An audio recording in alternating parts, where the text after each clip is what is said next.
for more than 70 years. Yet the United States government has done virtually nothing to clear the air. And it's not because it's in the dark. I think the government has physical evidence, and I mean materials, and I think entire craft, and maybe bodies. It's a shocking statement, and the issue's been raised by credible former Pentagon officials. There are a lot of allegations that our government has recovered something that fell from the sky that was sophisticated and complex, but not made by humans. There are people that seem credible who make those kinds of claims, and yet that is vociferously denied by everyone involved. So, it leaves one wondering. We have wreckage, we have craft, we have intact craft, and we have been exploiting them in a variety of non-terrestrial exploitation programs. Do you think there are warehouses with this wreckage? I know there are, yes, correct. Yes. Have you talked to people in the government about that? Of course. Well, I'm not going to speak about the warehouse. The intent was to build facilities and structures that could potentially house material during the course of ATIP investigations. But that is true, that was part of the intent. If you're asking me if the US government is in possession of exotic material, it is my belief that is true. But we need more analysis on this material. This material does have some very interesting, let's say, fingerprints or signatures associated with it. Lou Elizondo ran the Pentagon's Advanced Aerospace Threat Identification Program, ATIP, established to get to the bottom of these UFOs. But he resigned out of frustration in 2017 after 22 years of service because he says higher-ups refused to present his findings to then Defense Secretary James Mattis. I was facing significant resistance informing some of the most senior levels of DoD leadership about our findings. And I wrote in my resignation letter what I think the boss needed to hear. And that was that these things are real, that we have real evidence from not only trained observers, but electro-optical devices and also from radar data, and that these things were operating with impunity within controlled U.S. airspace. In his resignation letter, Elizondo referred to the inflexible mindsets of Pentagon bureaucrats, and he has a theory as to why. I think primarily stigma and taboo. When you think of the term UFO, you think of tinfoil hats, you think of conspiracy theories. And so I suspect with the reputation of Jim Mattis at the time, those folks closest to him were actually trying to protect him. Fast forward to the present. The Pentagon's UFO report may not be all it's cracked up to be because it was rushed, underfunded, undermanned, and frankly, decisions were made that were downright suspect. Last January, the guy who was in charge of the UAP task force, a very experienced guy, high-ranking, was removed. He was supposedly randomly reassigned to another job right as they started the job. Is that suspicious? It's highly suspicious. The task force had only 6 months to do its job, and in many ways it was set up for failure by being grossly understaffed.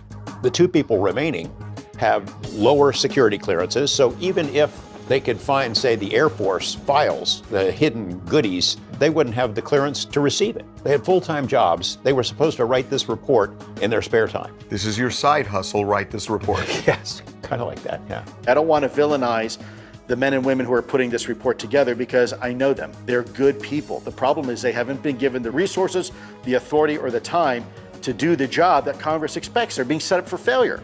And so once again, here we are.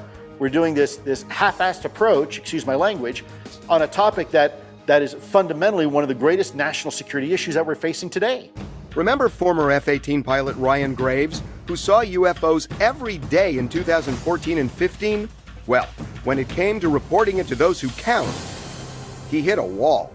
Was there an effort to really try and see what it was that you were capturing? Did people from the Pentagon contact the ship and say, figure this out? Because it feels to me like if you don't know, it's a security threat. Mm-hmm. And it felt the same way to us. It's a big Navy, and Lieutenant Graves wasn't necessarily in a position to start, emailing the Chief of Naval Operations or whoever was senior enough to look into something like this. And it doesn't surprise me that it didn't result in action immediately. Even more troubling, some critical data from the now famous UFO detected off the USS Nimitz is nowhere to be found. The radar data mysteriously disappeared. Not only that, but the deck logs mysteriously disappeared. They're supposed to be in the National Archives. Someone from Congress asked the Congressional Research Service to go take a look, and the records for that limited period are missing. Not before and not after. So there are reasons. It's not just people that are extremely paranoid who are wondering whether there's something more going on here. The Pentagon now has destroyed my files and all my emails. That leaves the question, why the cover-up? We're getting some information, most of it is leaked. They could help unmuddy the waters a little bit if they wanted to be a little more forthright with the public about what was going on. Sarah Scholes, a science journalist and author, says the government has actually fueled the conspiracy theories. Yeah, I mean, historically, the government hasn't really helped itself in terms of UFOs. If it wanted to convince people that it wasn't keeping something secret, you know, there are documented times in the past where they have not been forthcoming about UFO investigations or their own studies of them. When the government hides something from you, the natural response is to feel like there is a conspiracy because they are not being forthcoming. And I actually think we're seeing a little bit of the same thing right now. Coming up, Right now, the Pentagon spokesperson who's authorized to talk about this does not know that this video exists. never before seen video shot from the deck of a U.S. warship by a crew member. They don't really know if these are occupied, they don't know how they are propelling, they don't know where they took off from, and they don't know where they landed. You've now seen government slides, thermal imagery, and radar footage from the USS Omaha in July 2019 of what the Pentagon has confirmed are UFOs hovering above the ship 100 miles off the coast of San Diego. But no one has seen video of this event until tonight. Video obtained by Jeremy Corbell and George Knapp. So you're out 100 miles at sea, and these objects, which are real, tangible, hard, 6 feet in diameter or larger, lit up like a Christmas tree, doing movements and displays surrounding the warship. You'll now see what appears to be a plane coming up on the top right to the left, and it's got the normal strobing. I'm not positive that's a plane, that's just what I assume they're showing to contrast.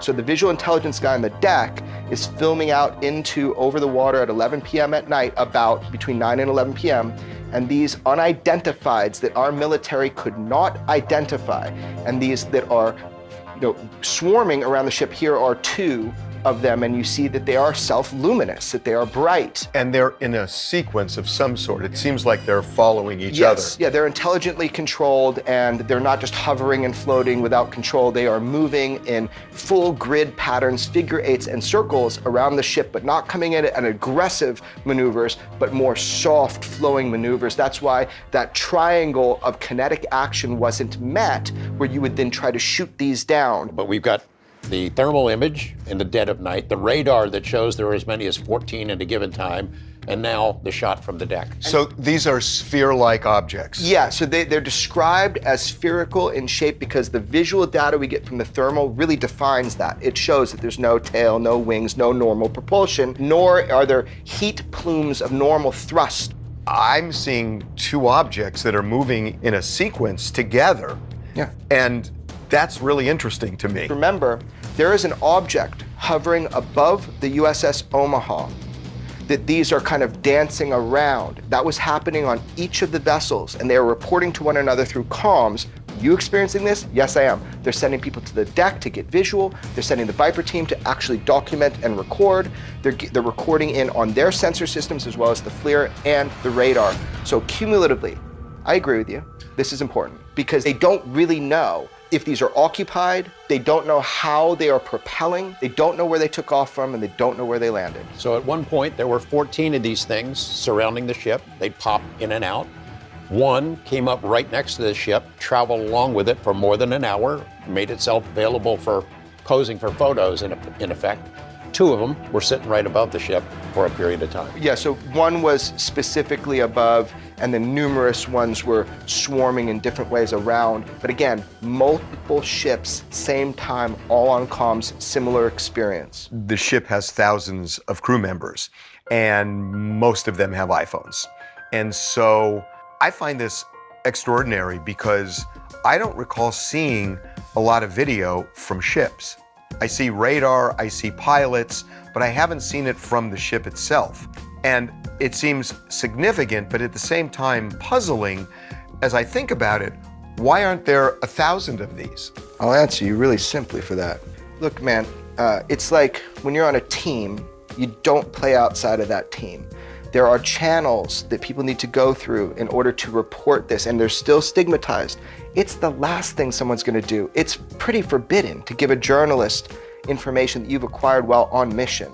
But to record it, just to stand there and say, oh my God, this is bizarre, I'm gonna take, that's what people it happens do. Every day, but it doesn't come out. George and I are sitting on an archive of UFO information that we're finding responsible ways to put out to the public, and we're finding unique ways to do it. One of those ways is talking with you. Right now, the Pentagon spokesperson who's authorized to talk about this does not know that this video exists. But Not yet. she will by the time you air this, because you'll ask her. And then she'll have to say, yeah, we've got it. Yeah, because we know that they have it. She will be given this. They will have this, if, in their hands to confirm to you. Coming up, My name was being disparaged. They were going to put, quote unquote, put an end to me. the government's effort to attack, even ruin those who dared to speak out. I might never be able to serve in the government again. I might have to accept the career risks that caused so many other people. Christopher, I have to say, you are a melon. You come from a very famous family, a very well-to-do family. You didn't need this. I'm curious why.